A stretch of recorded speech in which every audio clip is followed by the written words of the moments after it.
Pues buenas tardes, bienvenidos a la primera mesa redonda del curso de nanociencia.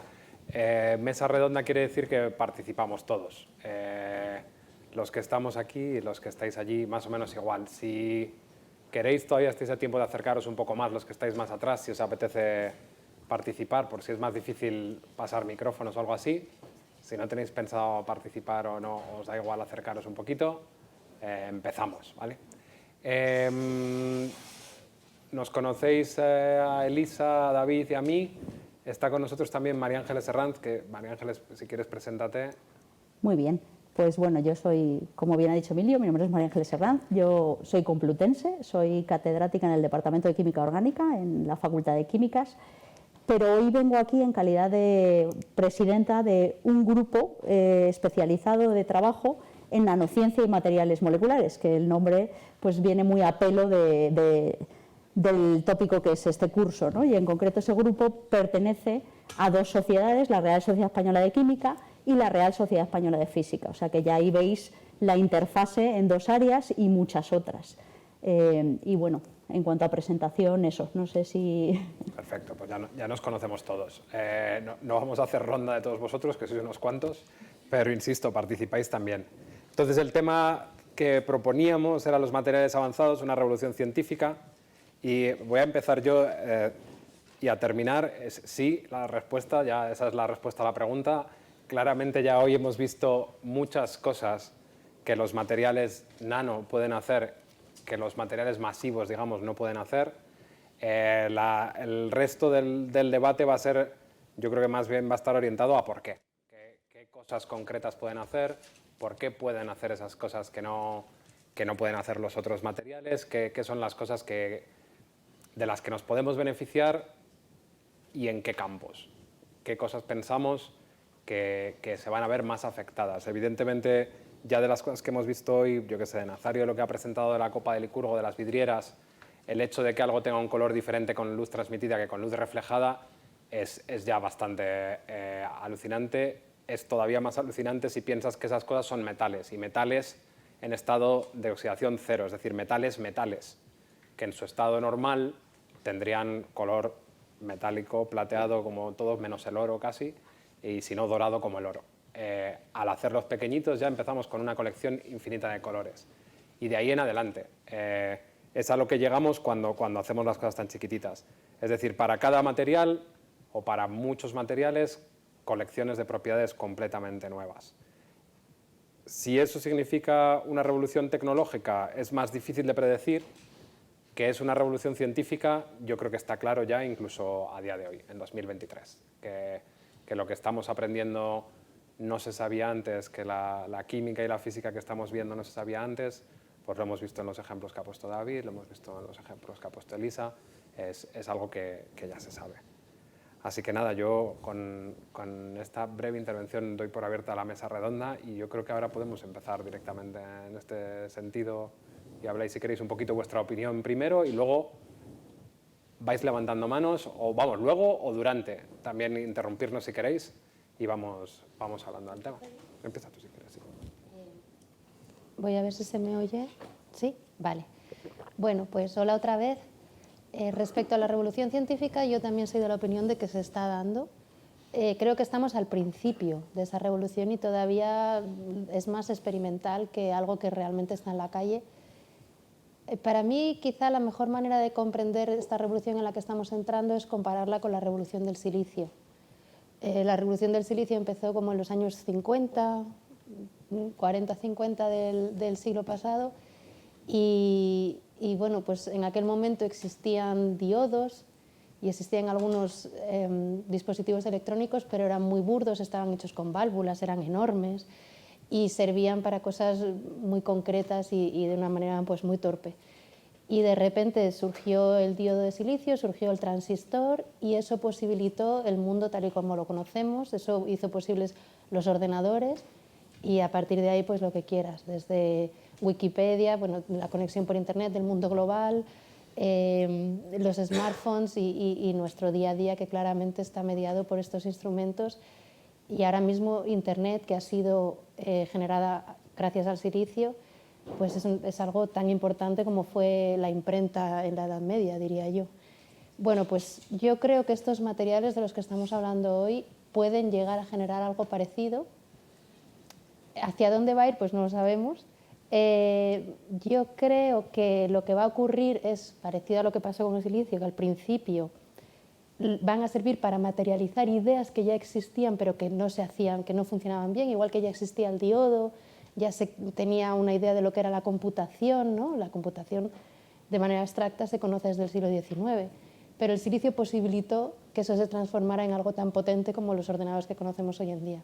Pues yo creo que nuestra revolución empieza así, con ideas que vagan por ahí, ¿no? Como lo que yo os he contado, esas células solares que podrían ser más eficientes, que nadie sabe muy bien cómo hacer, y que de repente estos materiales las hacen posibles, y luego eso seguirá evolucionando hasta generar cosas de las que no tenemos ni idea ahora mismo, y que probablemente que pueden llegar a cambiar el mundo tanto como lo ha cambiado el silicio. No sé si alguien quiere seguir. Sí, pues al hilo, claro, los que estamos aquí yo creo que no estamos muy posicionados en una dirección, evidentemente, ¿no? Pero sí que como complemento a alguna de las cosas que se han dicho, pues sí que materiales y avanzados. Materiales hemos conocido, ahora el paradigma está en qué es eso de avanzado. Y yo creo que sí que estamos ante una revolución científica precisamente porque ahora podemos controlar muy bien lo que hacemos. Creo que es la parte importante que nos aporta el conocimiento de la nanociencia y todo lo que ha crecido alrededor en este momento, porque gracias a las herramientas de las que el miércoles creo que tenéis una charla de microscopía electrónica, pero gracias a tener esos ojos de la nanociencia somos capaces de saber exactamente lo que estamos construyendo, cómo estamos organizando cosas. Entonces, en ese sentido, sí que es un paradigma el que se abre ante nuestra vista, valga la redundancia. ¿Qué tipo de materiales vamos a tener? Pues bueno, me puedo ir a un ejemplo muy cercano, y algunos estabais compartiendo esas sesiones científicas. Hace poco hemos tenido una reunión de aproximadamente 1000 personas en la Real Sociedad Española de Química, y en concreto hemos tenido 3 simposios orientados a los materiales. Uno que llevaba el nombre de esta mesa redonda, materiales avanzados, y ahí se ha hablado mucho de materiales bidimensionales, como los que nos comentaba Elisa, que pueden servir para construir muy eficientemente dispositivos, o bueno, dispositivos todavía prototipo. Se ha hablado mucho de grafeno también, pero hemos tenido también otro simposio de materiales porosos, que todavía no han aparecido aquí, pero que son materiales extraordinarios, materiales que pueden ocupar, por poner ejemplos así cercanos, lo que sería un azucarillo, pero que tienen un área específica tan grande que si se despliegan podrían ocupar lo que es un campo de fútbol, con la capacidad de alojar en su interior pues fármacos para liberación cuando se precise. También son capaces de absorber pues muchas sustancias, algunos gases, ¿no? Agua en el desierto, y liberarla posteriormente. Ahí también hay mucha revolución en ese sentido. Y desde el punto de vista no tanto del material sino de la molécula, la química supramolecular. La química supramolecular y el control que tenemos, Nazario esta mañana mencionaba el ejemplo de la naturaleza, ¿no? Esa salamanquesa con esas fuerzas de Van der Waals, pero eso es algo que cada vez se conoce más, y cada vez somos capaces de construir sistemas moleculares que jerárquicamente sean capaces de construir ad hoc estructuras muy organizadas y donde tenemos un control exquisito de las propiedades. Eso, unido a las herramientas de visualización en nanociencia, creo que supone el paradigma. Ahora todavía estamos aprendiendo muchas cosas, pero sin lugar a dudas la tecnología avanzará en ese sentido. ChatGPT, todos lo conocemos. Microelectrónica no, ahí tenemos nanoelectrónica ya. O sea, ya hay una lucha entre las compañías. IBM estos días aparecía en los medios de comunicación porque está trabajando en sus sistemas de inteligencia artificial, y ahí tenemos diseño a nivel de nanotecnología. Y ahí lo dejo para que siga David. Vale, muy bien.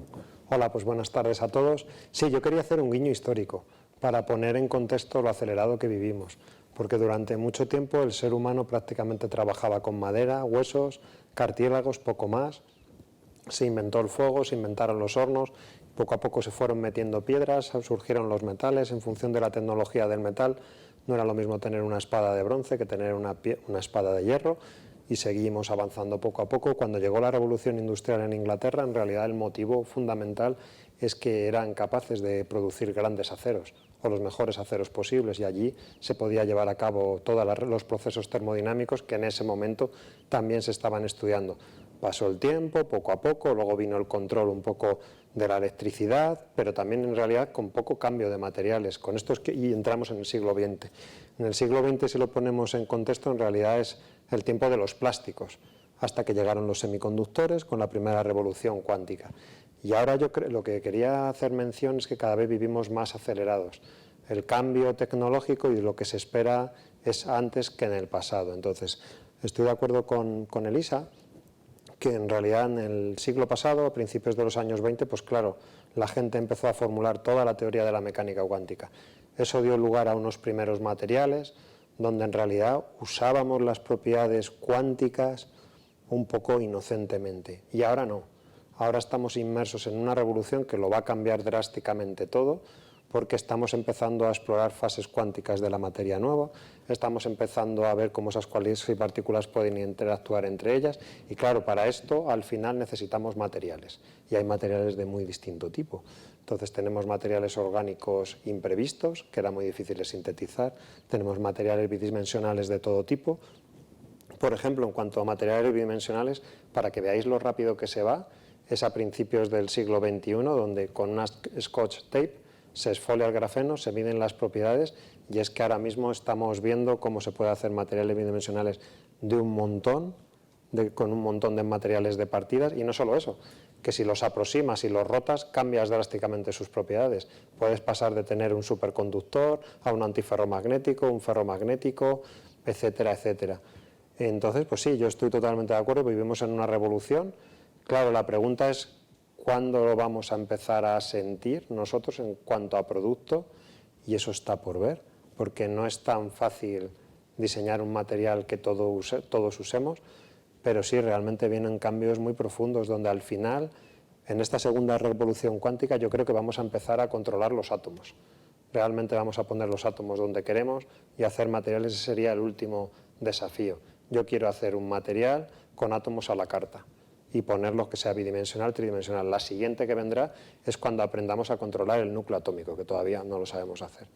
Y yo por mi parte, si queréis seguir. Yo antes de que empecéis ya a intervenir, que podéis ir levantando ya la mano cuando queráis, después del entusiasmo que hemos mostrado los cuatro, un poquito también contaros otras olas que también supongo que conoceréis. Lo de las olas tecnológicas ya nos lo han contado. La otra ola es la que corresponde a cada tecnología. Primero hay un entusiasmo innecesario quizá o injustificado. Luego los mismos científicos que estamos aquí luego nos deprimimos y decimos esto es un desastre, no vale para nada, ¿qué hemos estado haciendo con nuestra vida? Y después de eso es cuando viene el Valley of Productivity, es cuando vienen las tecnologías, cuando viene lo divertido, cuando se pasa esa depresión. Entonces, ya que estáis hoy en 2023 en la Escuela de Nanociencia y estamos todos aquí felicitándonos por la gran revolución que va a ser, si en 2033 se ha pasado de moda lo nano, pero vosotros pensáis que intrínsecamente tiene valor científico, que debéis de dedicaros científicamente a lo nano porque para vuestro problema ese es el mejor momento para coger el tren. Es mejor momento que en la cima de la colina. A lo mejor va a ser peor en cuanto a publicaciones, pero va a ser mucho mejor en cuanto a lo que podáis hacer, seguramente. Ya os aprovecháis del conocimiento que se ha generado antes de vosotros y podéis estar ya, el valle de la productividad es también el valle de la tranquilidad. Probablemente os encontréis con menos competencia, también con menos financiación, pero sería un muy buen momento para empezarla. Así que esa otra ola hay que tenerla siempre en cuenta también cuando se habla de tecnología, ¿vale? Todas estas cosas pues seguramente han pasado por las mismas cosas que pasó a la bombilla, que el primero que ve que un hilo metálico se hace incandescente es un tío súper rico en el Reino Unido, Sir Humphrey Davy, ya era Sir, no lo hicieron Sir por el descubrimiento, pasando por un hilo de no me acuerdo qué metal precioso, pero evidentemente nadie estaba pensando en iluminar el mundo entero durante siglos, casi un siglo largo, no estaba pensando en eso. seguro que cuando descubrió eso todo el mundo dijo, bueno, esto al principio estupendo, luego no es para tanto y luego ya se van haciendo las cositas. Así que con la parte probablemente negativa que conllevan las revoluciones o con la parte de precaución que conllevan las revoluciones, nos gustaría conocer vuestra opinión también y vuestras preguntas y vuestras inquietudes y lo que es una mesa redonda. Alicia, a ti te conozco personalmente. Yo más que inquietud es saber qué pensáis vosotros, porque un poco a lo del hilo que decías tú, David, que vamos acelerados cada vez, hay más científicos, empiezan más proyectos, se encuentran más materiales y a una velocidad realmente exagerada. ¿Creéis que descubrir tantos materiales se pueden pisar unos a otros? Porque recuerdo también que tú, Emilio, hace unos días dijiste, me niego a pensar que la ciencia de los nanotubos está acabada, que quieres seguir con eso. Entonces, ¿hasta qué punto creéis que explotamos realmente cada descubrimiento, sin olvidarnos de los demás? Sí, Venga. Yo personalmente, esto es una opinión completamente científica, o sea, es mi impresión, creo que se explotan un montón. O sea, yo creo que si las cosas no se llevan a término es porque se percibe que no funcionan en general. Cuando algo empieza a funcionar un poco, se persigue. Yo, por ejemplo, en el campo de fotovoltaica, que es el que conozco bien, pues ha habido mucha gente dando palos de ciego durante años y años y de repente ha salido una cosa que se llaman perovskitas que funcionan realmente bien y ¡boom! En 5 años tenían un 24% de eficiencia y han crecido como la espuma y otras cosas se han quedado en el camino pero porque realmente no funcionaban así de bien. Que a lo mejor en el futuro puedan funcionar cuando alguien dé con el kit de algo, sí. O sea, yo sí creo que a lo mejor dentro de 15 años alguien puede retomar esa idea con una pregunta nueva, con una visión nueva y de repente eso puede funcionar. Pero por lo menos en el campo que yo conozco, las cosas se estudian y si se descartan es porque realmente no son tan favorables como otras, creo yo. A lo mejor estoy siendo un poco ingenua, no sé lo que... Yo creo que con un matiz, ¿no? que es la parte humana de los científicos, que es que nosotros, como todo el resto de los humanos, también a veces queriendo y a veces sin querer seguimos modas. Y hay veces que esos cambios no están a lo mejor o que se abandona algo que sí que se sabe que es bueno y se abandona porque aparece algo que está más de moda o que parece que va a ser mejor y que no se sabe. Pero yo creo que nunca se abandona del todo. Quiero decir, lo que tiene propiedades que son realmente muy buenas, por ejemplo, yo que hago cosas con tubos cuando ya la gente no hace cosas con tubos o muy poca gente hace cosas con tubos, como evidentemente son unos materiales muy interesantes, pues es que seguramente vivirán una segunda juventud en algún momento. Las perovskitas, de hecho, es su segunda aparición.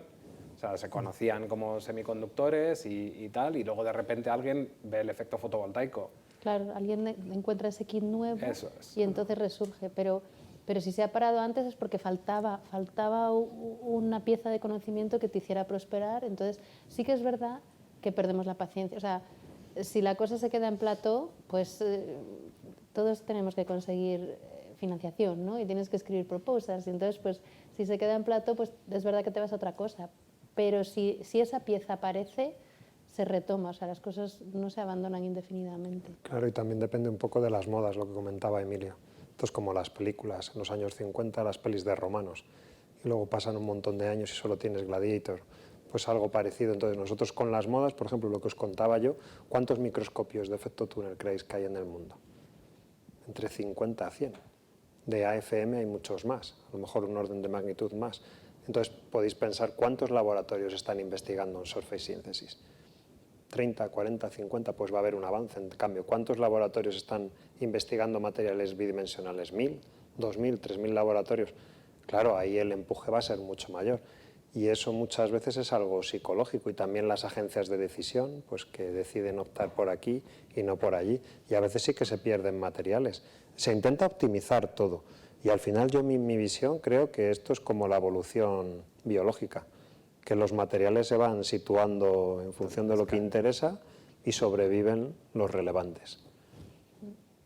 Sí, como complemento a eso, ¿no? También decir que es verdad que antes se trabajaba como en parcelas más cerradas en la ciencia y ahora una de las cosas que hemos aprendido ya con la microelectrónica, pero más yéndonos a nanociencia, es hacer una ciencia más global, donde ahí trabajemos físicos, químicos, biólogos, ingenieros juntos y hayamos aprendido. O sea, de esos materiales hemos mencionado, pues bueno, nos podemos ir desde el cobre, los plásticos, silicio, o sea, la materia prima, los elementos, la tabla periódica ha estado siempre ahí, pero cada vez tenemos un conocimiento más global de todos esos conceptos, ¿no? Entonces, hay materiales que van y vienen porque en el fondo pues, son aquellos que perdurarán y que probablemente supongan un avance relevante.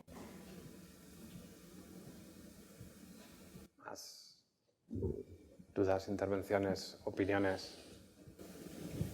Bueno, pues yo soy una persona que acaba de entrar en el mundo de los nanomateriales y un poco mi primera visión es que esta búsqueda de nuevos materiales y nuevas propiedades es un poco aleatoria, es un poco tener la idea feliz de, pues, o sea, dentro de unos límites, ¿no? Si buscas un material que conduzca a la electricidad, pues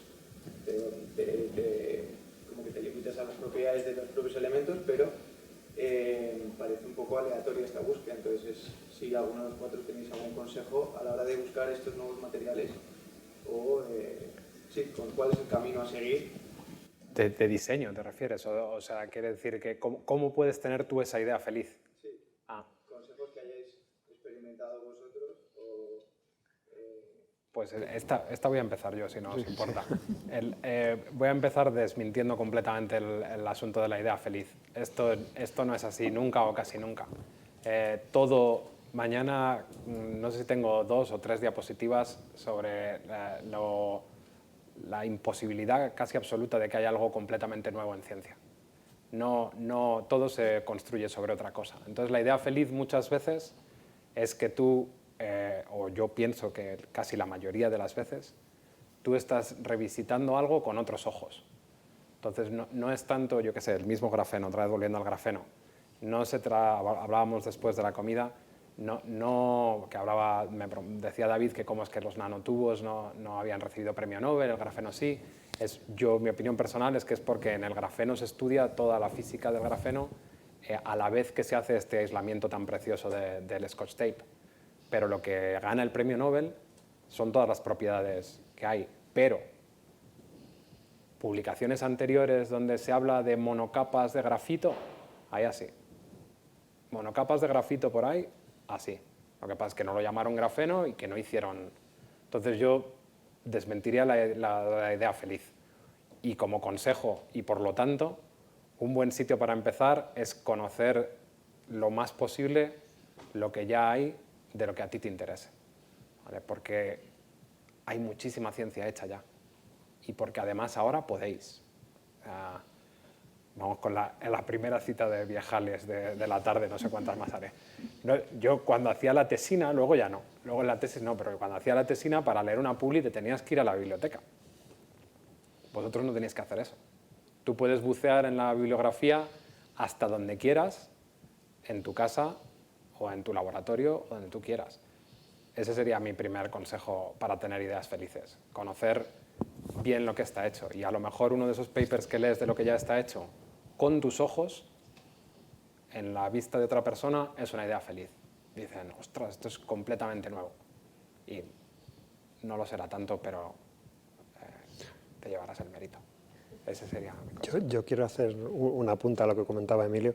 Yo noto cada vez que como hay más científicos y está todo más interconectado, es muy difícil tener una idea feliz que es disruptiva, porque cada vez en realidad te apoyas más en muchas más ideas. Es cierto que a lo largo de la historia nos han vendido el tema de la idea feliz y no sé en esos casos, en esos siglos, si ha sucedido o no. Por ejemplo, cuando se habla que Newton se encerró 2 años porque había peste y desarrolló los principios naturales de nuestro universo y un poco las leyes de la óptica básicas, en realidad sí que es posible que fuera él mismo el que, desarrollando su cálculo, más o menos, que había otra gente que lo estaba desarrollando en paralelo, Leibniz, pues es posible que lo hiciera. Cuando Michael Faraday se inventó las líneas de campo, es posible que fuera un concepto auténticamente suyo, propio, un poco de la magia, porque le gustaba también la magia, pero cada día es más difícil, ya hay que abandonar, yo creo, el concepto de, yo trabajo en solitario, no. Esto, el día a día de nuestro trabajo es lees la literatura y a partir de ahí tienes un incremento de una pequeña idea y empiezas, y muchas veces hay que tener en cuenta también el concepto de serendipia, es decir, las cosas suceden porque sí. Entonces nosotros, por ejemplo, tenemos ciertas líneas de investigación, sí que perseguimos un objetivo. Por ejemplo, uno que perseguimos es conseguir almacenar información en átomos magnéticos. Ya está, hacer una red metalorgánica y queremos que cada átomo sea un imán. Pero en el camino para conseguir eso van surgiendo multitud de descubrimientos que decimos, es interesante, 2 meses en eso, vuelve a ser interesante y es por accidente. Es cierto que en el campo de física de materiales sí que hay gente de física teórica que a veces propone con sus cálculos cierta idea que puede desarrollar y a partir de ahí mucha gente va en ese camino. Por ejemplo, todo el tema de los Majorana, eso los físicos teóricos lo han propuesto, que puede ser una cuasipartícula interesante para la información cuántica. Entonces hay mucha gente, a continuación han llegado otros que están intentando hacer cables de todo tipo para expresar los Majorana. Pero en general yo diría que por lo que conozco nosotros no trabajamos así. Tú vas explorando, te vas apoyando en lo que vas leyendo y poquito a poco no. Sí que todos los marcas en 3 o 4 objetivos finales, pero claro, que son tan generalistas, es propiedades estructurales, electrónicas, magnéticas, sensing y catálisis, ya está.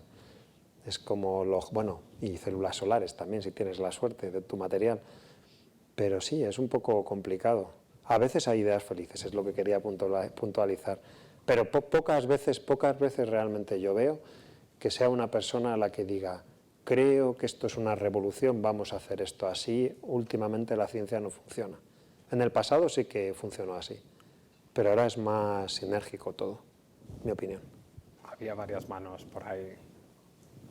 Sí, yo era justo respecto a lo que has dicho, estoy de acuerdo de que ahora tenemos un acceso muchísimo más fácil a la información y eso es algo súper positivo, pero al mismo tiempo tengo la sensación de que es inabarcable. O sea, el sentido de que te encuentras con un sistema, tú empiezas en un sitio, empiezas incluso ya partiendo desde que empezamos de todo, de GCO, incluso antes de los que nos llevan al laboratorio. Te encuentras algo y dices, ¿hasta dónde? ¿Hasta dónde llego? En plan, no puedes, tú coges un artículo que cita otros 40 artículos, que citan cada uno de ellos otros 40 artículos. ¿Hasta qué punto puedes abarcar y decir esto se conoce, esto no se conoce, o es que todavía no he llegado a encontrar el artículo en el que hablan de esto? A ver, con la información pasa lo que dicen de las inundaciones, ¿no? Que lo primero que falta es el agua. En una inundación lo primero que falta es el agua. Ahora vosotros estáis en esa etapa de la información, es decir, que hay tanta que es muy difícil escogerla. Pero también tenéis por primera vez, yo creo, la posibilidad de buscarla mucho mejor. Entonces, ¿hasta dónde? Hasta donde a ti te interese, yo creo. No sé. Tienes que desarrollar la intuición para filtrar toda esa información. Claro. Me parece de todas maneras la mejor situación que cuando no se... Pero sí, es un problema. Es decir, cuando hay tanta información, yo creo que incluso más que un problema de qué escoges es que tengas cuidado de no escoger mal directamente, de que leas cosas que no están... ya sabéis todo el problema que hay ahora con los predatory journals y todo eso, cosas que no están bien hechas y que tengas que aprender tú por tus propias manos que eso está mal hecho.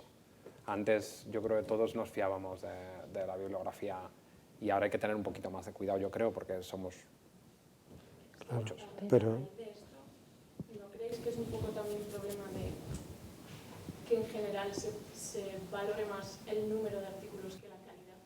Ese es otro debate, pero... Yo quería decir una cosa, si puedo, respecto, antes de pasar a ese, que es un debate, es un melón, es un melón importante, antes de abrir ese melón, respecto a la pregunta anterior, yo creo que eso de filtrar información y dirigirte es una de las cosas para las que realmente es útil un director o directora de tesis. Yo creo que hay que preguntar, porque la gente que es, o alguien más veterano que os encontréis en cualquier lugar, yo pregunto. Yo tengo unos cuantos amigos que tengo localizados, que llevan más años que yo en fotovoltaica, y les dices, oye, ¿esto dónde me lo puedo leer yo que lo entiendo? Y muchas veces te dan buenos consejos, porque la gente que lleva más tiempo, lleva mucho tiempo filtrando, hay como el mejillón, y sabe qué cosas realmente merece la pena leer para entender un tema.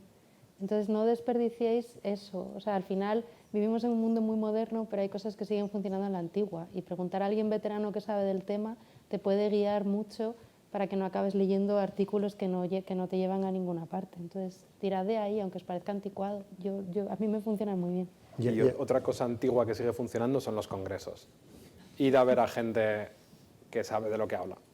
Eso yo creo que funciona, que es lo mismo pero sin preguntar explícitamente. Id a verlos y ved qué cosas destacan, cómo las explican. Hoy, por ejemplo, aunque lo haya hecho Elisa y esté aquí, o sea, nos han dado una introducción de fotovoltaica que yo creo que nos hemos enterado todos. Sí. Y yo creo que muchos hemos visto un montón de curvas IV 100 veces y no nos habíamos enterado. Y yo he oído 1000 veces hablar de la corriente de cortocircuito y del voltaje de open circuit y no me había enterado. Y hoy me he enterado porque me lo han contado bien. La próxima vez que tenga que saber algo de eso diré, pues mira, ya te lo sé explicar porque me lo han explicado. Y vosotros ya os lo lleváis puesto. O sea, yo creo que esa es otra cosa que conviene seguir haciendo aunque tengas acceso a la información en casa. De todas formas, sois los mejores preparados. Esta generación recibe avalanchas de información. Es adaptación genética. Poco a poco vais a ir adaptando, simplemente que es, en vez del TikTok y el Instagram, pues es ciencia. Vais a ver, por supuesto, pero solo lo que preguntabas de abarcar o no es muy interesante, porque si vais a las conferencias del Solvay, cuando iban los físicos de mecánica cuántica, realmente esos físicos lo sabían todo. A finales del siglo XIX, los físicos lo sabían todo y pensaban que ya no había nada más que hacer en física. En cambio, ahora nuestra frontera, ya cuando estamos en el siglo XXI, es, no puedo abarcar todo, ¿cuánto hay? Cualquier concepto pequeñito, desde luego en física, que tocas cualquier pequeñez, implica que hay miles de científicos trabajando en eso y no puedes ser un experto. Entonces, tienes que intentar convertirte en una experta en tu área y un poco interaccionando con muchos, pero donde nunca vas a ser un experto. Eso se ve en los artículos. Si vais con un matemático a hacer un artículo con un matemático, los artículos son 1, 2 o 3 autores. Si lo haces con un físico de materiales, pues son 20 o 25 personas muchas veces. Pero es que se necesitan 20 o 25 expertises distintas, habilidades distintas para hacer el paper. Eso es así. Y luego una cosa que es relativamente evidente, pero no la hemos mencionado explícitamente. Donde creáis que vuestra contribución va a ser mayor porque os llame la atención, os apasione esa parte, porque esa parte del trabajo también es muy importante. Hacer cosas que realmente te motiven, tengas interés por ellas. A veces no es fácil precisamente encontrar esa motivación, pero volviendo al concepto de serendipia, no existe per se, pero sí que es verdad que hay ocasiones en las que puedes ver algunas observaciones que si eres una mente lo suficientemente despierta porque tienes interés por ese concepto, por ese fenómeno, puedes llegar a saber el impacto que pueden tener, ¿no? Eso también es importante. Si hay varias cosas y alguna os llama más la atención que otra, irá por ello, porque ya tienes una parte muy importante de que el trabajo salga adelante, que es la motivación y las ganas de trabajar en eso. Eso es siempre muy importante. Y el melón de las publicaciones es muy gordo, ¿eh? Esa es otra... Pero la respuesta... Por ampliarla. Información a muchísimas cosas, pero porque se publica absolutamente todo. Porque Sí. también se busca tener cuanto más artículos mejor. Entonces, Eso es la realidad. ¿cómo se soluciona también? Eso es la realidad de cómo está el sistema. Eso yo creo que es una economía inflacionista y se soluciona solo. Lo que pasa es que espero que os toque ya pronto porque está siendo un rollo. Yo por lo menos a mí me parece insoportable. Pero se solucionará pronto porque dentro de poco todos esos currículums con un montón de publis no van a valer para nada. Va a pasar como con la economía, va a bajar solito. O sea, ahora mismo cualquiera puede dar 25 charlas invitadas en un año. Porque te invita todo el mundo, te invitan todas las compañías. Oye, que vengas, no sé qué. A mí me ponen emails con nombres de mis doctorandos. El tuyo todavía no, pero con algunos del pasado sí. O sea, si tú quieres, agarras y dices, pues claro que voy, y te das 25 charlas invitadas. Eso va dentro de poco a resultar en que en un currículum ese ítem no valga para nada. Yo espero que con las publis pase igual, que tú tengas que contar, mira, yo lo que he contribuido son estas 2 o 3 cosas, y no puede ser mucho más de 2 o 3 cosas. Bueno, de hecho, ahora no está el DORA en los... Sí. Bueno, quizá lo puedes comentar. Sí, eso es verdad que cada vez más y se empiezan a dar pasos a que eso caiga, o sea, que no tiene sentido una persona, además esos currículums caen al peso, o sea, la gente que tiene 200 papers cada uno en un área temática, pues eso no tiene proyección ni está claro qué estás aportando a un área temática. Entonces, en ese sentido sí que es verdad que, no sé si habéis oído hablar de los criterios DORA, que ahora a la hora de evaluar pues, bueno, muchos paneles de evaluación en concurrencia competitiva, ya sean proyectos o en personal, se tiende a intentar, dentro de que no es fácil y que luego a la hora de, digamos, distinguir o asignar un número determinado de becas, por ejemplo, pues hay que ir un poco al detalle numérico, pero acompañado siempre de cuál es la contribución. O sea, realmente si tú trabajas en un área temática, que se atisbe cuál es la contribución o en qué estás trabajando, no que haya 18 papers en el último año, sino que de verdad esos 18 papers pues puedan sentar las bases de algo que hasta ahora no estaba establecido. Entonces empiezan a dar pequeños pasos en ese sentido y valorar los currículums más por lo que aportan al conocimiento, los currículums o las publicaciones. Pero claro, siempre con la precaución de esas cosas, porque alguien de tu mismo área temática puede valorar eso muy bien, pero otro no tanto, y por eso a veces se recurre a parámetros más cuantitativos que guardan cierta objetividad. Pero bueno, se empiezan a dar algunos pasos en ese sentido. Y vosotros tendréis que dar el resto de los pasos. Yo espero que sea más o menos vuestra generación donde eso se acabe. Yo lo veo complicado. Lo veo complicado porque cuando veo que se evalúa muchas veces, más esto va por generaciones, es posible que ellos, muchas veces ahora mismo los que están evaluando las becas más prestigiosas es gente en general de 50 en adelante. Esta gente conoce perfectamente, tiene unos criterios de evaluación y no se les va a cambiar, es como los coches que te gustan de un tipo y o lo que te gusta en la vida, es muy difícil, pero no es imposible, yo espero que se consiga. Pero sí que es difícil, si es que yo lo veo. Yo cuando estoy en los paneles de evaluación, generalmente en promedio, el que más publicaciones tiene se lo lleva. Es que además, o sea, dependiendo de cada universidad, por ejemplo, para terminar la tesis, muchas universidades te piden X artículos.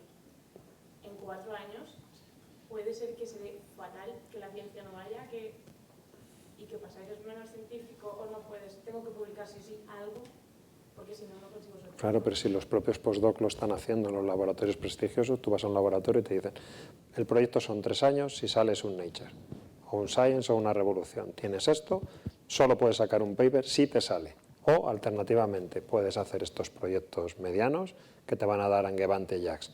Prácticamente todo el mundo coge la opción 2, es muy raro quien coge la opción 1, y eso es gente joven ahora. Yo soy más optimista, la verdad. Yo creo que se va a solucionar solo de verdad porque se van a... Pero tardará. Se van a diluir solos. Además es culpa nuestra, entonces Sí. como es culpa nuestra, Sí. basta con que dejemos de hacer eso. Pero al mismo tiempo, ¿cuándo dejas de hacer eso? O sea, digo, al fin y al cabo somos muchísima gente y cada vez somos más gente. Antes era más raro hacer un doctorado, ahora estamos un montón de gente que estamos haciendo el doctorado aquí y somos un pequeño porcentaje de un pequeño lugar, en plan, no es equiparable. Y ahora es como todos nosotros, eventualmente, si queremos continuar en ciencia, vamos a querer ir a los mismos sitios, vamos a querer optar a las mismas plazas. Y eso al final es como hay una ola, digamos, competitiva, entre comillas, pero sí, realmente, que es eso, es como que publiques más, que consigas más, que hagas más, se pierde. Hay muchas veces que se acaba perdiendo la ciencia en medio, porque si tú te arriesgas, tienes muchísima más probabilidad de perder. Si tú intentas apostar por algo que dices, esto puede ser interesante a nivel científico, pero ahora no le importa a nadie, no vas a tener ninguna cita, incluso si es interesante. Entonces no lo vas a hacer. Y eso yo lo uno un poco también a lo que ha comentado antes, de hasta qué punto se aprovechan todos los experimentos y tal.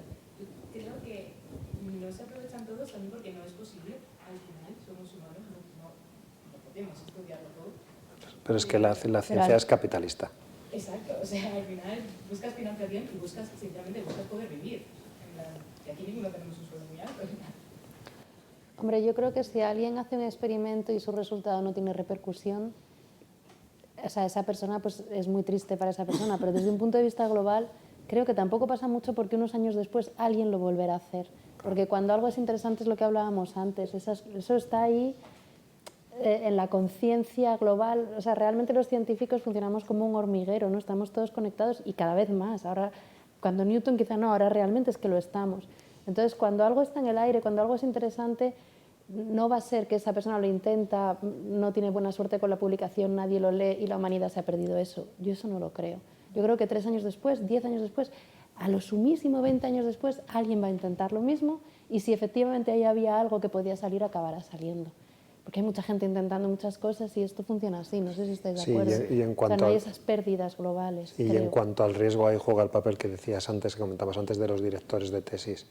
Entonces yo, por ejemplo, cuando dirijo las tesis, tienes 4 años, pues típicamente suelen ser 5 o 6 proyectos, uno es muy arriesgado, 2, 3 son de medio riesgo y a lo mejor 2 muy facilitos o 3 muy facilitos.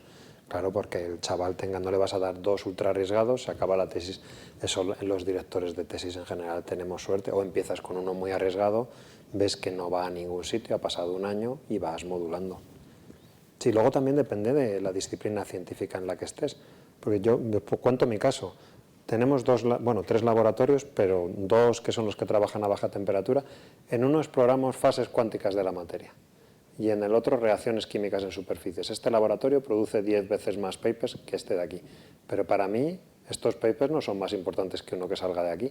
Es simplemente que hacer esta ciencia cuesta más en tiempo y en recursos que hacer esta otra. ¿Es mejor el estudiante que me ha sacado 10 Angevantes que el que me ha sacado un Nature algo con este laboratorio? Para mí no, porque es que cada disciplina es peculiar. Yo sé que, claro, pues los estudiantes, si eres capaz de publicar cada 6 meses un artículo, pues estás como tranquilo, pero hay disciplinas científicas que pasan 3, 4, 5 años y tienes un paper. Eso también es la resistencia mental de cada uno, claro. Antes de que sigamos hablando tanto de papers, yo quiero recordar que, por lo menos en mi opinión, no es nuestro oficio sacar papers. No.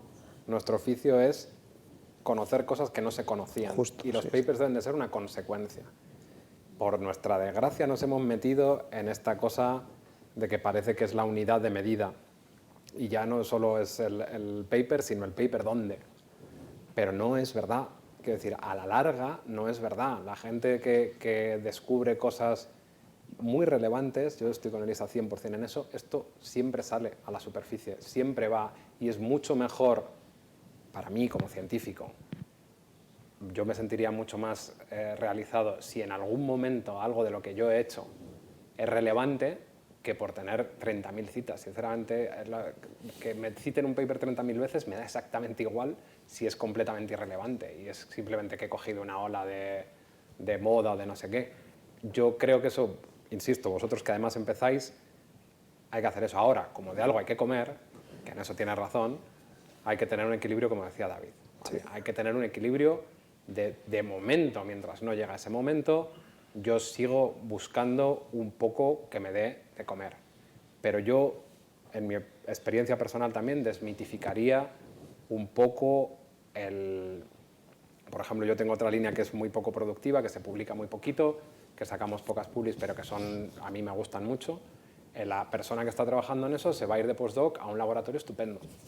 Porque no hace falta tener 10 publis para irte a un laboratorio estupendo si la persona que sea el jefe de allí habla contigo y ve que sabes un montón de lo que has hecho, le cuentas lo que has hecho y dice, ostras, pues esto es una contribución estupenda. Y luego me llama a mí y le digo, oye, es que esta persona lo ha hecho súper bien. Y te vas a ir y te van a pagar de postdoc. Y luego funcionará también el resto. Sí, es que psicología básica es como las modas. Es muy difícil venir aquí con una cresta de colores. No hay nadie con una cresta de colores en el pelo, pues igual, la ciencia es igual. Entonces todo el mundo se suma a las modas ganadoras. Ahora toca topología, toca materiales bidimensionales y hay miles de científicos. Y entonces hay temas que se van abandonando, que son muy interesantes. Entonces, claro, es una apuesta también personal del director de tesis, del estudiante. Vamos por este camino que a lo mejor no es tan productivo, claro. Eso es un riesgo, como la vida. Sí, estoy completamente de acuerdo además con lo que has estado comentando y creo que en general la mayoría, yo al menos también soy muy curiosa y al final es la razón por la que hemos estudiado lo que hemos estudiado. Es la razón por la que hemos apostado por esto.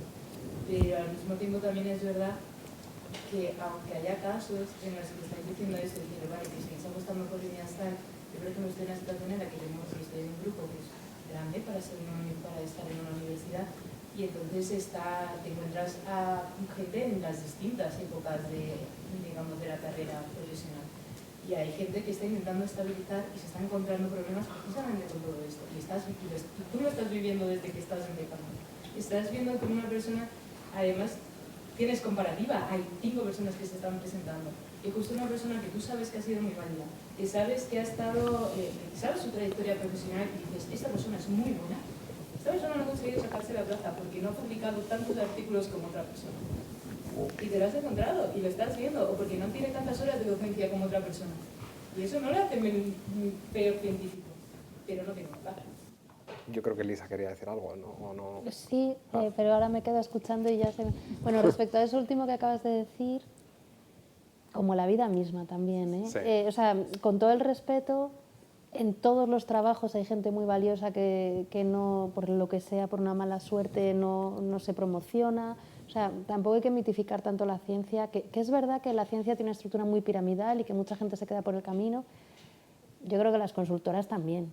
¿Sabes? Quiero decir que en general las jerarquías de cualquier profesión, pues hay pirámides y estos sistemas están diseñados macroscópicamente, no microscópicamente, y están diseñados para que al final haya un tanto por ciento catedrático, un tanto por ciento titular, un tanto por ciento postdoc, y que en algunos casos, si tú miras microscópicamente y ves este caso frente a este caso, hay una injusticia seguro.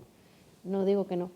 Pero yo creo que los científicos tendemos a mitificar mucho la crueldad de nuestra pirámide, y hay muchas pirámides, en todos los trabajos hay pirámides. No sé. Yo estoy de acuerdo además con otras dos matices. Uno es que te garantizo que a esa persona no le va a faltar trabajo. A lo mejor no ha sacado la plaza en el momento en que tú crees que se la debían haber sacado, pero no le va a faltar trabajo. Si es muy válido, no le va a faltar trabajo, seguro, te lo garantizo.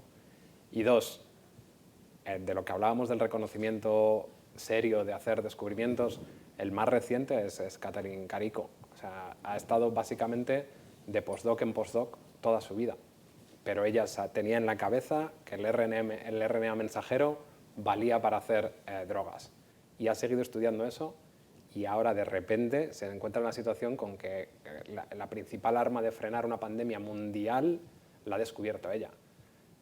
A lo mejor debía haber sido catedrática antes, pues a lo mejor. ¿Le importará mucho? No lo creo. Y no le ha faltado trabajo tampoco. Quiero decir, ha ido de institución en institución, siempre de postdoc. Todos los jefes la rechazaban porque para tu proyecto no va a haber financiación, menos los que tenían tanta que les daba igual, pero al final no creo que le importe mucho cuando sacó su plaza, sinceramente. Insisto, y no le ha faltado el pan. Y luego es que es una actividad humana, es que claro que hay efectos. Yo quería hacer un quería hacer un comentario, es que la ciencia es internacional, entonces si no te valoran en un sitio, si tú te presentas a una oposición, hay 5 candidatos y no te han elegido, pues igual es el momento de hacer una reflexión personal y pensar, van a salir aquí más plazas, o igual este no es mi sitio y me tengo que ir a otra universidad, a otra ciudad, pero al final con ciencia, yo desde luego todos mis compañeros de doctorado, todos los que han querido seguir en ciencia trabajan de ello. Eso sí, no en Madrid. En Madrid trabajan unos poquitos, muy poquitos, y la mayoría están desperdigados por el mundo en muy buenos laboratorios. Ese es un aspecto, claro, es que el aspecto científico, bueno, y de hecho si lo miráis históricamente los científicos cómo se movían, claro, van de lado en lado donde te valoran en realidad. Yo lo miraría así, si llegado un momento... Tú, que siempre estás preguntando, el año pasado también, si tienes, si tienes, que se te ve curiosa, si tú te consideras valiosa, llegas a un sitio, a una plaza y no te valoran, es el momento de buscar otro sitio. Tranquilamente, sin estrés, sin malos modos, te empiezas a buscar y seguro que te cogerán. Sí, estoy con Emilio 100%. Sí, y vamos, yo también totalmente de acuerdo. Es verdad que vosotros a lo mejor habéis vivido de vuestros mayores una época especialmente dura, porque es verdad que ha habido un tapón generacional en los últimos años, pero precisamente ahora ese tapón se está deshaciendo, hay un cierto relevo generacional y ahora hay mucha movilidad en algunos sitios. Y de nuevo, el caminar un poco a esa pirámide de publicaciones que ya es insostenible, el caminar hacia que de alguna manera tenemos que valorar mejor las contribuciones de las personas, yo creo que beneficia a esas personas que realmente son notables y trabajan en un currículum que no son solo las publicaciones. O sea, ahora vosotros sois muy buenos comunicándoos, mucho más que los que estamos aquí, porque os habéis formado más ya en los grados, másteres, doctorados, estáis mucho más habituados a comunicar vuestra ciencia y eso es una manera muy fácil de conocer a la gente buena. Y os abro otro melón, ahora que estamos aquí con yo que soy profesora de universidad y es una parte muy importante que me gusta la docencia, ahora tenemos el melón del chat GPT, hoy por ejemplo en mi facultad había TFMs, TFGs, este año ya hemos tenido problemas con el uso de ese programa o no, o sea, vamos a ir más a comunicar, digamos, a conocer la gente en el oral. Entonces eso va a ayudar. Es verdad que de nuevo, luego siempre hay que mantener un equilibrio entre unos criterios que puedas objetivizar y que acaban siendo cuantitativos, pero a la vez yo creo que debemos caminar hacia diferenciar, igual que en muchas empresas con una entrevista personal pues solucionas muchos problemas, pues igual en sistemas más administrativos o más académicos debemos de empezar a plantear esas opciones que yo creo que permiten distinguir más fácilmente a quien de verdad merece esas posiciones. Y normalmente, si tú de verdad, es verdad que puede haber circunstancias y casos más complejos, pero si uno tiene claridad y ha trabajado en ese currículum para buscar conseguir un objetivo, lo acabas consiguiendo. Es verdad que a veces no puedes ser en tu zona de confort, pero hay que luchar por ello, es importante también. ¿Queréis que reconduzcamos un poco a materiales? No digo que lo hagamos, digo que si queréis, si no, seguimos con... Muchísimas gracias a esa pregunta.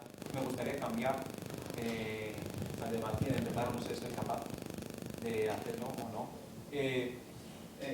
Fue un poco tiempo que los países europeos dicen que tenemos que dejar a producir los coches que consumen gas. Y para, no sé, hasta 2020, 2030 o así. O tenemos que empezar con cambiar todo, a dejar asociar todo con productos o las empresas o las máquinas que producen con energía renovable. Me gustaría preguntar que las universidades, ¿dónde están en este caso? Por ejemplo, la universidad que tenemos que estar trabajando aquí. O déjame que enfocarme un poco más en el renovable en España. Hay bastante molinos o solares pelares solares, perdóname, que hay bastante potencias de producir aquí. O, por ejemplo, en las cosas de molinos, otro día fue una celebración de Rodolfo Miranda para celebrar el cumple. Había una persona hablando sobre, por ejemplo, molinos tienen una imán muy grande que producen China, otro país. Y si queremos aumentar la cantidad de estos molinos aquí en España, tenemos que comprar de China. Pero estoy preguntando cómo podemos hacerlo aquí, en España. ¿Pero el qué? ¿Hacer el qué? ¿Comprar las tierras raras? Me gustaría preguntar... El papel de las universidades en estos cambios tecnológicos. Sí. Yo creo que lo primero sería que ni es ni debe ser muy grande, ¿no? El papel de las universidades es en las revoluciones científicas, yo creo. En lo tecnológico, el tractor debe ser otra gente, deben ser las empresas. Otra cosa es que del conocimiento básico se generen empresas que luego tiran de estos conocimientos. Pero yo creo que el papel de las universidades o de los centros de investigación está más en el descubrimiento, en la ciencia básica, no en la optimización exhaustiva, por ejemplo, de una batería para un coche, sino en cambiar el material activo de una batería por uno que en el futuro pueda ser mejor. Hoy hemos visto células solares del 3,8%, pero si esto se desarrolla es completamente distinto. Yo creo que esa es la labor de las universidades y de los centros de investigación, yo creo. Ahora, a nivel de país, debería de haber una estrategia que ahí soy menos optimista que con lo de las publicaciones. No creo que la haya. Debería de haber una estrategia a largo plazo, mucho más largo plazo, completamente desacoplada de ciclos electorales. Y ahí sí se puede apostar. A nivel europeo. Europeo también, incluso. Sí. En China existe. Claro. China tienen un programa 30 años. Claro. En China tienen un programa de física 30 años y vas a los mítines y ahí sale el presidente de la Academia de China y te cuenta todo su esquema para la inteligencia artificial, la información cuántica, 30 años vista. Y eso es como un sueño. Sobre lo que preguntabas del papel de las universidades, estoy totalmente de acuerdo con Emilio. Sobre la energía decide la sociedad y la política como su brazo ejecutor. Por ejemplo, en España estamos decidiendo descartar la energía nuclear, habría que plantearse por qué, y estamos yendo hacia otro tipo de alternativas. Se está intentando buscar la energía eléctrica, lo curioso va a ser cómo vamos a producir esa energía eléctrica. Entonces, claro, se ha descartado por completo hacer catalizadores para el diésel cuando se desarrollaron los catalizadores para los motores de gasolina hace 50 años. Es todo política al final. Hay muchos intereses, por ejemplo, el caso más sangrante fue el del Dieselgate, de los coches alemanes, que trucaban los coches diésel para dar unos valores que no existían, para cumplir los requisitos. Todo al final la sociedad se mueve. Ahí la universidad, su papel tiene que ser investigar, aumentar el conocimiento y luego es la política. Adelante. Yo quiero decir una cosa. No, da igual. Eso de que la sociedad decide lo que hace la energía, o sea, yo no estoy de acuerdo. Yo creo que Iberdrola y Endesa deciden lo que en este país. Bueno, pero eso es porque vivimos en una democracia representativa, no participativa, como en Suiza. Aquí ya, pero elegimos. pero no son nuestros representantes. Pero nuestros políticos sí que les dan. Claro, pero. Claro. O sea, pero luego la gente no despierta y no va. Claro, pero nosotros votamos y les dan el ok. Yo estoy totalmente de acuerdo. Las grandes corporaciones juegan un papel definitivo, pero es porque la sociedad no se revela. Claro, eso. O sea, que debería ser decisión de la sociedad. En la práctica no sé si lo es, porque no sé si la sociedad está informada, si lo considera prioritario, por mil factores. Pero las universidades, personalmente creo que las universidades, en un contexto en el que las grandes corporaciones toman estas decisiones, pueden aportar conocimiento, pero no pueden dirigir las decisiones estratégicas. O sea, nosotros podemos investigar en baterías de coche todo lo que quieras, pero si hay unas grandes corporaciones europeas que no quieren implementar coches con baterías, ahí se acaba nuestro trabajo y nuestra posible aportación, ¿no? Sí, es como Toyota ahora mismo, tienen muy claro hacia lo que van a ir. No sé si te hemos contestado. Hay otra pregunta. ¿No crees que también hay cierto peligro o sea, porque parece un poco idílico el decir, bueno, vamos a planificar la ciencia a 30 años, pero también si planificas la ciencia a 30 años y surge un avance disruptivo que cambia el paradigma, como, o sea, por ejemplo, podemos enfocarnos como país a energía eléctrica, o sea, energía fotovoltaica o eólica, y de repente se consigue hacer un reactor de fusión nuclear que soluciona el problema de la energía. Entonces lo cambia todo, claro. Claro, o sea, que también hay, o sea, yo creo que tiene que haber un equilibrio entre una planificación y también el dar las condiciones para que el tejido productivo se adapte rápidamente a los... Pero los chinos lo hacen. Mira, el mejor ejemplo es toda la competencia ahora mismo desde Estados Unidos. No les estamos dando las máquinas de fotolitografía ni del ultravioleta extremo, ni siquiera del ultravioleta normal, que eso es lo último que se le está impidiendo a China recibir. Ellos, su respuesta esta misma semana ha sido muy bien. Pues entonces os vendemos menos tierras raras, menos germanio y menos galio. Esa ha sido su respuesta. Entonces, inmediatamente se han adaptado, en 6 meses. Claro, los gobiernos se adaptan. Pero siempre es mejor tener un plan, ¿eh? Sí. O sea, esto es como la Yo lo preferiría. Como la investigación, quiero decir, tú estás trabajando en un proyecto y a lo mejor luego te desvías. Pero si no tienes un proyecto es mucho más probable que estés dando palos de ciego y perdiendo el tiempo.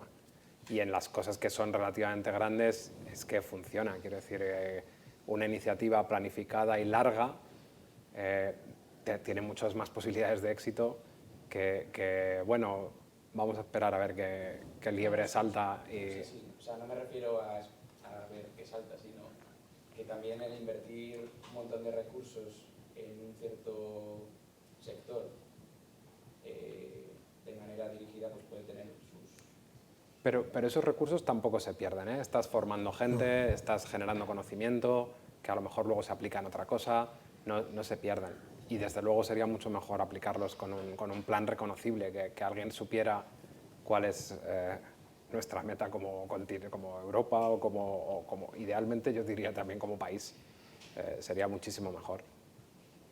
Que aquí hasta el día de hoy, por lo menos en ciencia, yo no veo el plan científico en ningún sitio. No hay cero plan científico. Ni he recibido nunca un documento que ponga plan de la ciencia en España a 20 años, eso. Al menos a mí, no sé si en energía. No, hay. En la agencia había un plan de tener un calendario que ahora reforman cada 14 minutos. Sí. Pero entonces, la convocatoria va a salir aquí seguro, por lo menos hasta mañana. Luego ya mañana veremos si sale aquí o allá. Bueno, en energía sí quizá, ¿eh? En energía sí que hay roadmaps. Sí. De consumo, pero no de de sí. producción, Ah, o sí. sea, no tanto de desarrollo de nuevas tecnologías, pero sí que Europa emite documentos en los que dice, mira, para tal año deberíamos tener tal porcentaje de Sí, energía de esta sí, fuente. eso O sea, está ahí sí que hay más estructura porque se considera un tema productivo. Y es más que finalista, científico. ¿no? Eso es, no es de... O sea, si te vas ya a aspectos muy tecnológicos, o sea, muy aplicados, ya te lo encuentras pero es verdad que en ciencia no. Hablando de materiales avanzados, disruptivos, ¿pensáis que si investigáis algo en el laboratorio que pueda llegar a tener un gran potencial para desarrollarse a escala industrial o así, pensáis que sería mejor primero publicarlo o patentarlo? Yo, por mí, la ciencia debe ser de toda la sociedad, pero otra cosa es lo que en el centro de investigación a lo mejor te requieran. Por ejemplo, en nuestro grupo ahora estamos peleando 3 años por una patente porque publicamos un resultado. Entonces, esta reacción química de los cables, que es nueva, no sabemos si se puede patentar o no. Hay otra gente que la patenta, pero en mi opinión, yo creo que si esta investigación está pagada con fondos públicos, debería ser de la humanidad. Pero claro, todo es muy discutible, depende cómo, yo creo que es un término medio, depende cómo vaya la investigación. A veces deberá ser para la sociedad, otras deberás patentarlo. Yo creo que patentar no implica que no lo uses para la sociedad, quiere decir que luego lo puedes explotar y si en el camino te forras, mejor para ti. No te vas a forrar porque tu IP pertenece a tu institución, entonces como mucho te va a llegar un poquito de alguna gota del mar si es que se crea, pero yo creo que si hay las empresas cuando descubren algo que tiene mucho impacto, lo que hacen es no contárselo a nadie, tampoco patentando. Patentando también lo haces público. Así que yo no le daría, o sea, no le dedicaría mucho tiempo a pensar qué es mucho mejor. Yo, por otra parte, en nuestro grupo personalmente, que tú lo conoces, me da la sensación de que las patentes, o la mayoría de las patentes, las hacemos súper mal. Entonces da un poco igual, porque cuando tú patentas una cosa que tiene 20.000 agujeros, patente como eso, lo publicas y listo. También puedes patentarlo y luego publicarlo. Claro. No hay ningún problema. Sí, ¿Sabes? hay muchas estrategias. Además, las patentes en el fondo, si no llegan a explotarse, tienen una validez prácticamente nula en la inmensa mayoría de los casos.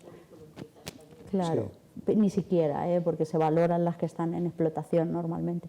Pero de todas maneras también cada vez hay más cauces de comunicación desde las propias universidades y centros de formación hacia la empresa. O sea, por ejemplo, Complutense, que es lo que yo conozco un poco más, tiene la oficina de transferencia de los resultados, la OTRI que conocéis, que tienen todas las universidades, y cada vez más hay interfase con esas incubadoras y preincubadoras hacia la creación de pequeñas empresas, ¿no? O orientar un poco a la gente hacia esos temas si la idea puede tener la proyección de que llegue a ser una patente exitosa, y con exitosa me refiero a que pueda ser explotada o no, y esa interfase no está reñida. O sea, es verdad que tampoco tengo muchísima experiencia en esos temas, pero sí que cada vez pueden incluso coexistir ambos procesos con determinadas precauciones. Entonces, en ese sentido también tenéis mucho más apoyo porque empieza a haber más interfase, dentro de que es algo que nos falta bastante todavía, ¿no? La interfase universidad-empresa, pero bueno, hay un poquito más de interacción en ese sentido, y oficinas, ya os digo, incubadoras, cuestiones relacionadas en las que se puede uno asesorar también si ve que la idea puede tener visos de ser más tecnológica que de conocimiento, y en cualquier caso ambas vías de difusión acaban siendo accesibles, con lo cual... Y depende de dónde estés en la ciencia, en qué área, porque habrá áreas que nunca pensarás en una patente y no pasa nada, eres un científico igual de valioso. Habrá áreas donde te resultará más fácil patentar. Por ejemplo, en nuestro área es muy difícil patentar. Mecánica cuántica en ultra alto vacío, pues... Aplicaciones directas.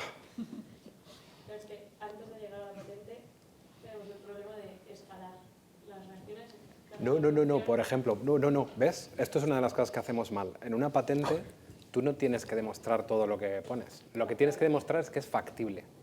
Entonces, por ejemplo, la mayoría de las patentes de Apple de salud las hicieron hace 15 años cuando no tenían cómo medir todas las cosas que miden ahora. Esto es, por ejemplo, uno de los errores.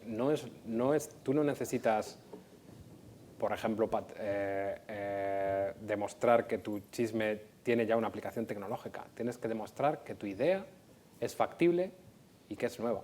Por ejemplo, escalado es absolutamente innecesario. Completamente innecesario. Si tu idea es muy buena, alguien se encargará de que ese escalado funcione. Tú lo estás viviendo en el grupo, pero o sea, nosotros trabajamos con miligramos hace 10 años y estamos haciendo muchos gramos y en Alemania están haciendo kilos. No hay ningún problema, pero aparte de que no haya ningún problema, para lo que es la patente es irrelevante. Tú simplemente demuestras una nueva idea o un nuevo uso de una idea que ya existe, que también se puede patentar. O sea, que no es necesario. Ahí estoy de acuerdo, ya es olvidándonos de las patentes. En el lago, por ejemplo, David, tú estabas hablando, hacéis cables súper chulos con unas imágenes impresionantes, pero partes de la base que tienes que utilizar oro en una máquina súper cara y limitada. Claro, pero puedes patentar la idea. Claro. De hecho, todos los que están trabajando en Surface Synthesis, cada vez que sacan un cable nuevo se patenta. Pero patentarlo quiere decir que tú consigues la patente, la conservas, tienes que pagar esa patente y que en algún momento la tienes que licenciar. Y ahí viene el quid de la cuestión, claro. ¿Qué empresa hoy en día va a querer licenciar si no somos capaces de transferir? Bueno, ahí está el misterio. Nosotros de momento lo patentamos, vamos protegiéndolo y vemos si va evolucionando. A lo mejor en 5 años aprendemos que no es interesante patentarla. Pero más o menos los que están haciendo cables nuevos o química nueva están patentando todo. Lo que pasa es que, claro, ahí depende de la batalla que tengas. A lo mejor tienes un science entre medias, estoy con la patente, estoy con el science, entonces es un poco una batalla. Pero sí, se patentan muchas ideas. Sí, también si te falla la patente en Europa, te puedes ir a la patente en Estados Unidos, patente en diversos países, hay toda una ingeniería de patentes. Sí, lo estamos sufriendo. Y disfrutando. Yo quería comentar una cosa. Bueno, el año pasado fue el año internacional de la ciencia básica para el desarrollo sostenible y bueno, por hacerle un guiño a esa efeméride, quería preguntar a la mesa que el tema de la nanociencia, ¿se está haciendo algo respecto a la sostenibilidad en cuanto a la industria? Se está investigando porque, haciendo un poco el guiño, antiguamente la gente no tenía apenas ropa porque solamente se utilizaba la lana, la seda, el algodón y la piel, ¿no? Después ya se hizo el primer polímero, entonces todos ahora mismo estamos aquí vestidos y si cogiéramos la etiqueta de lo que llevamos puesto, pues lógicamente fibras naturales habría pocas, ¿no? Entonces todos tenemos muchísima ropa. Bien, pero eso no es contacto plástico, no estamos contribuyendo precisamente a un planeta mejor que el que nos dejaron nuestros padres o nuestros abuelos. Entonces la pregunta es, ¿se está investigando la posibilidad de aplicar lo mismo que esta mañana, Elisa, tú hablabas como ejemplo las ventanas, ¿no?, de la fachada? Pues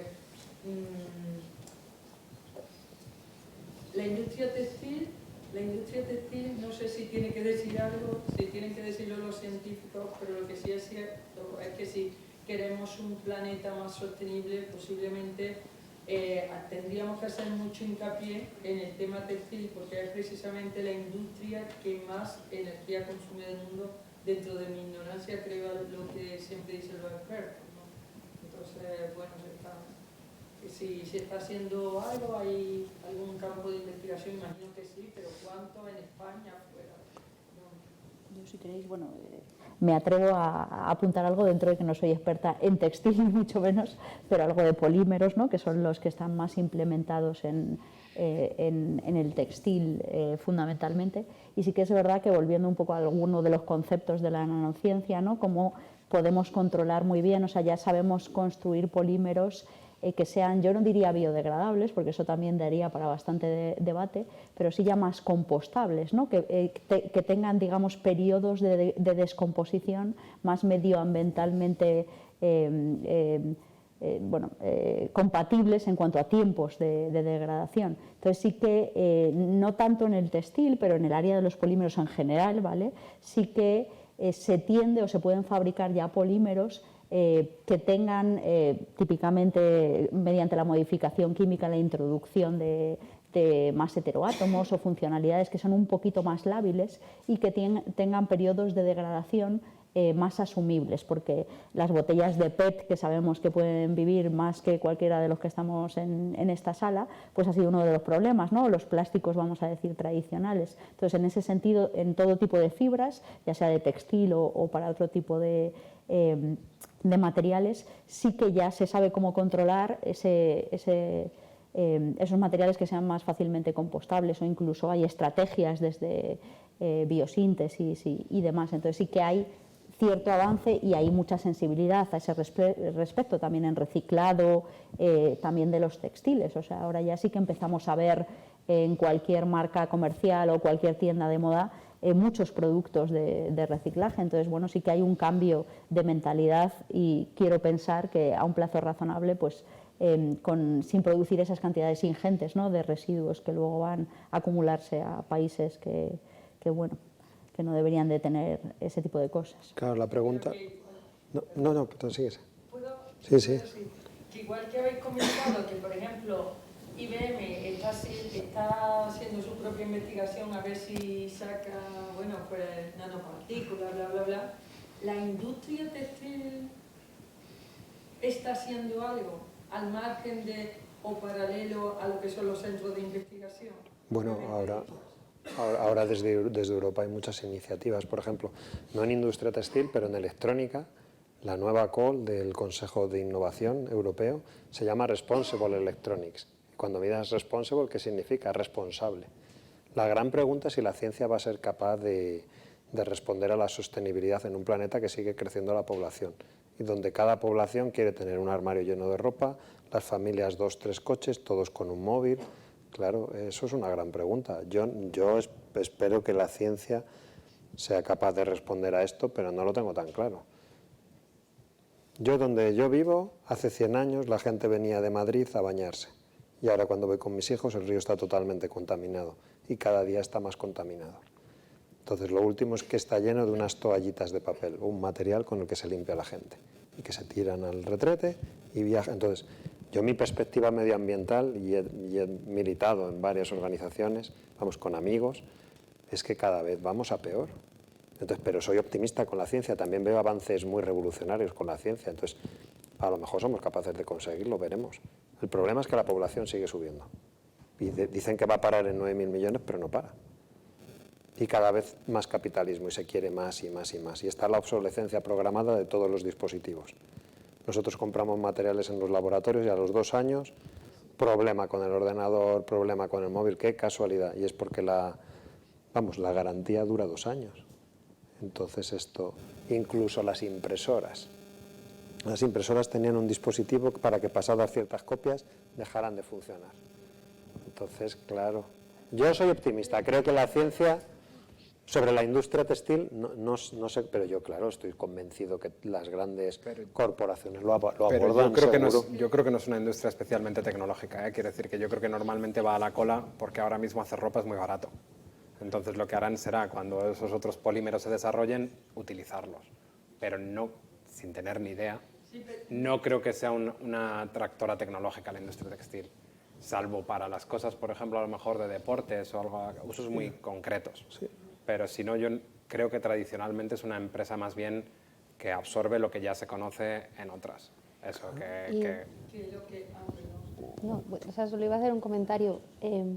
Como científicos, a mí este debate, una cosa que me recuerda es que como científicos hay una parte de nuestro trabajo, o debería haber una parte de nuestro trabajo que a veces se nos olvida, que es la divulgación. O sea, yo creo que nuestra sociedad vive en un momento un poco como de esquizofrenia, porque por un lado todo el mundo está convencido de que el cambio climático es terrible y que hay que ser más ecológico, que nos estamos cargando el planeta, y luego no tiene ni idea ni de cómo tiene que reciclar, ni de si la ropa que tiene en el armario contamina o no contamina, ni de cómo tomar sus decisiones, si las toallitas se pueden tirar al váter o no, que es una batalla que yo tengo constantemente. Entonces, a mí esto me recuerda que los científicos tenemos que ser más eficientes en nuestra transmisión a la sociedad y tenemos que colaborar para que la sociedad tenga más información de estos temas y pueda tomar decisiones cotidianas más en línea con los que son sus principios y salga de esta esquizofrenia en la que le importan mucho unas cosas y luego en el día a día está haciendo todo mal hacia esas cosas, ¿no? Entonces yo creo que nosotros estamos más informados en general sobre estos temas porque hemos tenido la suerte de acceder a esa información y tenemos que aprender a contribuir en eso, no solo en las publicaciones de las que hablábamos antes, sino también contribuir a que la cantidad basal de información en la sociedad suba para que hagamos estas cosas mejor, para que la gente sepa lo que implica lo que tiene en el armario de ropa, por ejemplo. Estoy totalmente de Y por lo menos yo creo que... acuerdo. La difusión es que... Sí. Perdón. No, sigue. Perdona, porque que la difusión es que importantísima. Bueno, más que importantísima, pienso que es imprescindible. Mucha gente a lo mejor cree que es precisa, pero no, es imprescindible. Totalmente de acuerdo con lo que has dicho. Mira, yo esta mañana después de comer, cuando he llegado ahí, pues, hoy iba a ser ayer, pero no lo hice, entonces le he hecho, esta mañana, perdón. Y entonces le he hecho una foto al coche que hay en la puerta, que es un coche de hidrógeno. ¿no? O sea, le he puesto, digo, bueno, para cuando tenga que hacer una ponencia, ¿no? A mi alumno y tal, pues le voy a hacer una foto. Entonces, todo el mundo es como la panacea, ¿no? Coche de hidrógeno, no sé cuánto, no sé qué. Según tengo entendido,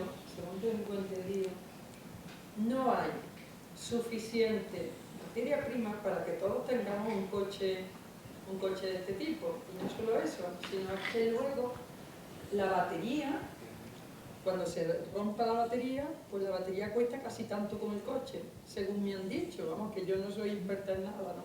Entonces, no sé cómo divulgamos o cómo vendemos las cosas, ¿no? Nos vamos a meter todo y sálgase quien pueda. Pero yo creo que siempre intentamos compartir con los demás lo bueno de las cosas, no lo malo, aunque sepamos lo bueno y lo malo. Pero es cierto que no es la panacea precisamente el coche de hidrógeno, pero ahí está, ¿no? Ahí está como en la puerta diciendo es lo mejor, ¿no? Ahora ya... Pero cumple su función también, ¿eh? Esos avances, o sea, yo creo que es como siempre se han dado, ¿no? O sea, tú primero, ahora que hablaba David de la población, el primer problema grande de población que tuvimos fue la comida. Y éramos 1000 y pico millones de habitantes. Y todo el mundo estaba convencido de que no se podía cultivar tanto para tanta gente, hasta que aparece el proceso Haber-Bosch. Y se cultiva no solo eso, sino mucho más. Y se da de comer a todo el mundo. Pero luego se te acumulan nitrógenos que no quieres en los ríos. Y luego intentas solucionarlo. Y es que funcionamos así.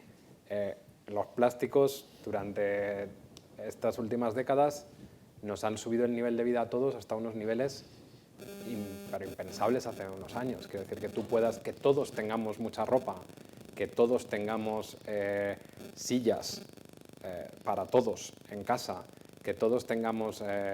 todo eso es gracias a los plásticos. Ahora hemos descubierto el problema y habrá que intentar solucionarlo, pero siempre funcionamos así. Es decir, que yo creo que, por ejemplo, el coche de hidrógeno, de ahí, el de fuera, seguramente no es la panacea. No. Sí.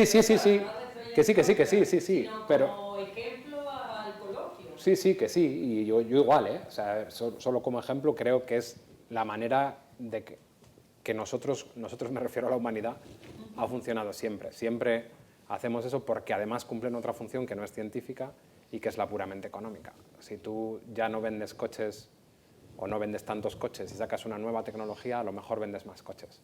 Hay mucha gente que vive de hacer los coches, de venderlos. Entonces, vamos un poquito así. Yo creo, en mi opinión, que hacia adelante, en general. Yo soy optimista, en general, también en cuanto al medio ambiente. Pero primero nos tenemos que encontrar los problemas. Casi nunca el ser humano se para porque a lo mejor se encuentra un problema. normalmente sigue y cuando se lo encuentra intenta solucionarlo. Y en cualquier caso los materiales avanzados van a contribuir a lograr ese objetivo al menos cercano a sostenibilidad. Otra cosa es que se logre finalmente, pero desde luego los materiales avanzados están aquí para jugar su papel, por lo menos para mitigar nuestro impacto, que desde un punto de vista medioambiental, bueno, solo hay que ver cómo está el planeta y año a año cómo va evolucionando. Los ecosistemas no están mejorando. No hay ningún caso donde los ecosistemas a nivel global estén mejorando. Pero eso no quiere decir que la ciencia no lo permita. Sí, pero será la ciencia combinada con la sociedad. Y en este caso, justo los materiales avanzados van a jugar un papel clarísimo. Claro, muchas revoluciones, energía, textil, bueno, todos los objetos que tenemos, y habrá que ver. La manera de trabajar en los laboratorios, o sea, a vosotros desde ya os toca jugar esa baza que se empieza a modificar, ¿no? Con disolventes, con condiciones de reacción, pero... Por ejemplo, los plásticos, en el momento que los químicos diseñen algún sistema, o los biólogos que se coman esos plásticos o que los sepan procesar, fin del problema. Por ejemplo, el ejemplo que ha puesto Emilio es muy sorprendente porque es cierto. Bosch diseñó, Fritz Haber diseñó ese proceso para dar de comer a la humanidad y lo que no se daba cuenta es que a cambio se iban a cortar los bosques y se iban a contaminar los ríos. Pero bueno, ahí estamos para solucionarlo, sí, poco a poco. Había uno nuevo y luego tú es que es la primera. Lo que estaba diciendo respecto de que aprendemos de los errores, por ejemplo, esto de los sostenibles, por ejemplo, las placas solares o los molinos de viento, los generadores, que llevan muchos años, de pesados, estos de tierras raras. ¿Se piensa en el reciclaje de esos materiales? Porque una célula solar dura 20-30 años. ¿Luego qué? ¿No se usa como reciclar ese material que se les ha dado ahí? Contesto yo. Se piensa muchísimo. Sí, se piensa ¿cuál es la muchísimo. tendencia actualmente? Bueno, en el caso concreto de los paneles solares, ahora mismo la inmensa mayoría son de silicio. El silicio es el segundo elemento más abundante en la corteza terrestre después del oxígeno, si no recuerdo, bueno, el oxígeno, el carbono y el silicio. Y es tremendamente inocuo, o sea, se saca de la arena de las playas. Sí, pero por tanto tendrá metales preciosos, tipo oro, cosas de estas que llevan a la corriente y todas esas cosas. Los de silicio en concreto tienen plata, que la plata tampoco en general es tóxica, tiene una ligerísima cantidad de plomo para que la plata se pueda soldar bien. Pero vamos, que eso sí, se piensa en reciclar. No sé decirte si por altruismo o porque es más eficiente económicamente, pero sí, se piensa en reciclar. O sea, en los congresos de fotovoltaica se habla constantemente de reciclar, hay partes que ya se reciclan, partes que se van a querer reciclar mejor, y en el caso de los aerogeneradores exactamente igual. Yo te digo que no sé qué componente es buena voluntad y qué componente es ganas de minimizar costes, pero eso está ahí, por supuesto que está ahí. Sí. Por ejemplo, los aerogeneradores ya solo sea porque son de neolito y todo esto, que aquí en España no hay. Como viene toda esta política internacional que China hace lo que quiere porque tiene un dominio, China y Rusia, no se podría fomentar ese reciclaje. Sí, y se fomenta seguro en la medida de lo posible. Lo que pasa es que reciclar es ir contra la entropía. Porque aunque diga Emilio que la Universidad de Ciencia Básica, también digo que tenemos la labor de crear tecnología, no llevarla al mercado, pero sí crear la idea. Sí, o sea, perdón, en el caso de la energía fotovoltaica, que es la que yo conozco bien de verdad, la respuesta es un sin duda sí. Las universidades están intentando reciclar. O sea, yo creo que una cosa que es importante es darnos cuenta de que esta revolución de la que estamos hablando hoy aquí ha surgido, como ha dicho Emilio, después de habernos pegado la torta de la revolución anterior, que fue la del plástico, la de todas estas cosas de las que estamos hablando, ¿no? Esa revolución permitió un crecimiento brutal, hemos visto que ese crecimiento no es sostenible, entonces todo lo que estamos investigando nosotros para la siguiente revolución ya lo estamos investigando con esa lección aprendida.